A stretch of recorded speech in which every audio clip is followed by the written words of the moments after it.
কচুরমুখী এখন বাজারে বেশ ভালোই পাওয়া যায়। তো এই কচুরমুখীর তরকারিটা কিন্তু বা কচুর ছড়াও বলে অনেকে। তো এই কচুর ছড়া কিন্তু চিংড়ি মাছ অথবা ইলিশ মাছ দিয়ে মানে খুব ভালো লাগে। একটু ঝোল, ঝোল রান্না করলে।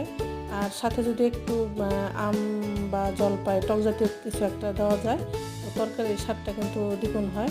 আর কচুর ছড়া রান্নায় সাধারণত একটু ঝালের পরিমাণটাও বেশি দিতে হয়। কারণ কিছু কিছু কচুর ছড়া আছে যেগুলো গলায় ধরে।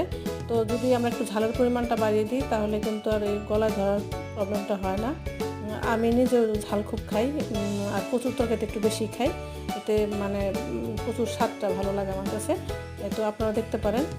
আর এই তো মাখা মাখা ঝোল গরম ভাতের সাথে কচুর ছড়া কিন্তু স্বাদে অতুলনীয় তরকারি। তো সবাই ভালো থাকবেন, সবাইকে অসংখ্য ধন্যবাদ।